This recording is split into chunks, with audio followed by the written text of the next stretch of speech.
Charles Munch, Adagio for Strings, here on Democracy Now!, democracynow.org, The War and Peace Report. I'm Amy Goodman with Juan Gonzalez. We're staying with Tariq Ali. He's a well-known writer and activist, co-wrote South of the Border, Oliver Stone's film that's opening this week. And we want to stay on this film. We want to go to Ecuador, to Oliver Stone speaking with Ecuador's President Rafael Correa. Where are you with the United States? We love the United States very much. I lived there, I studied there. We love the people of the United States very much. But obviously, the U.S. foreign policy is questionable.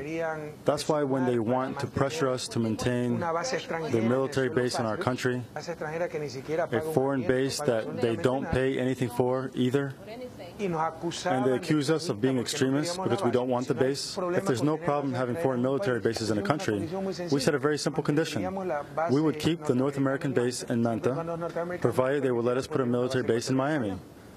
If there's no problem with foreign bases, then we should be able to have one over there.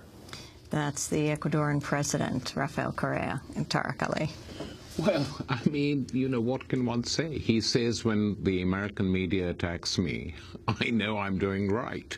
And that is a view which large numbers of South American leaders have now. The fact that they're traduced, denounced in the mainstream media in this country doesn't bother them so much. Hugo Chavez says if the New York Times started supporting me, I would be very surprised. So outside the United States, and probably for large numbers of people inside it as well, the media is now a central pillar of the needs of the state and the government and what it does. I mean, that whole thing during the Cold War when diversity and diverse voices were allowed on the networks and in the press, that's gone now.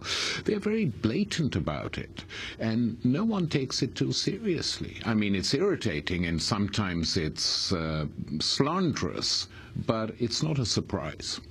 Well, Tariq, I'd like to ask you, because you were there when a lot of these interviews were conducted with these various presidents, and obviously while they are all united around a new independent role, they have considerable differences among themselves in terms of what are the proper approaches or strategies on a variety of issues, certainly between Lula and Hugo Chavez or the Kirchners. Could you talk about that some? Well, I think you're absolutely right, Juan. I mean, Lula's economic policies are very different from those of Chavez and Morales.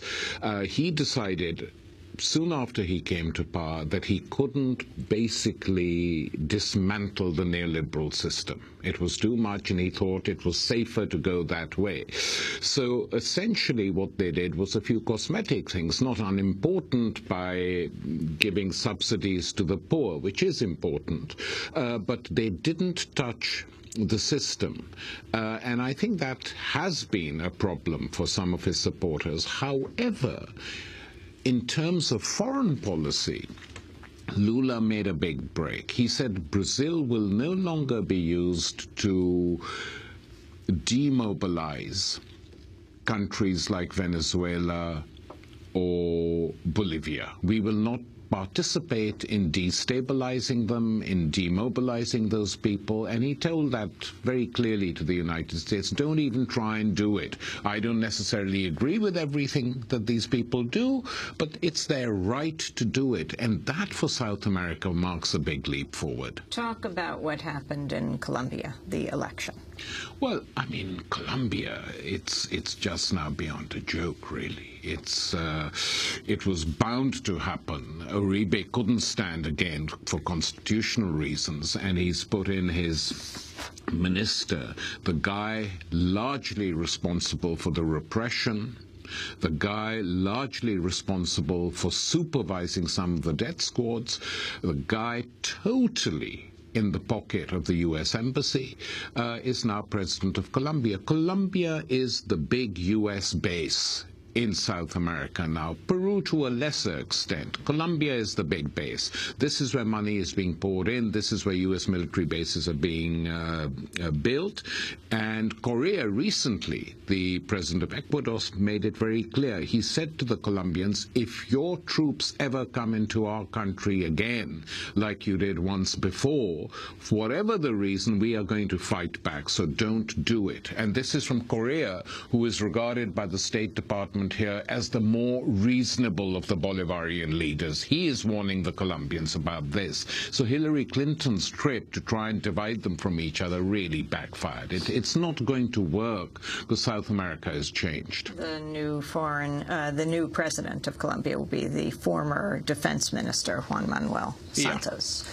And, of course, in the film, you deal with all of the new presidents, but then you go back to Raúl Castro of Cuba, and one of the, I think, first interviews that Americans have seen of Raúl Castro after he replaced Fidel as the president of Cuba. Let's go to that clip. The Cubans are the heirs of the liberators of the Americas,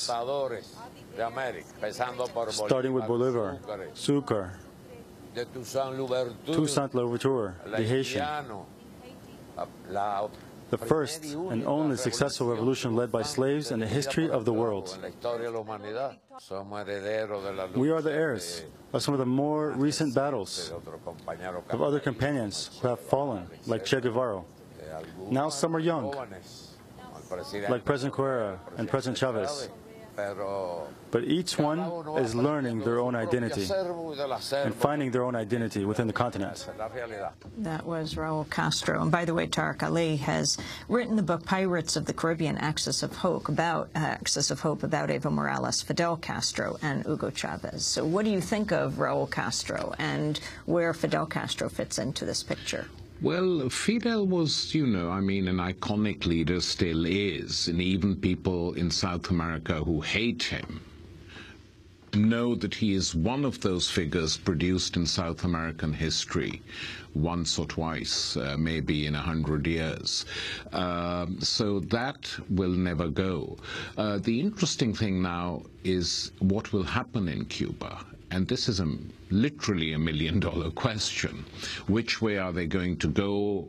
The U.S. has certainly not made any conciliatory moves, though there were a lot of hopes that Obama would do it. But as in every other thing, the continuities between Obama and the Bush administration are more striking than any breach. So the Cubans could go the Chinese route, keeping the party in power, opening up the economy. It's very difficult to penetrate what is being discussed at the upper levels. However, what is not difficult to see is that the Cuban social services, their medicine, their education, is now helping the whole of South America, Amy. It's quite, this is what is very noticeable.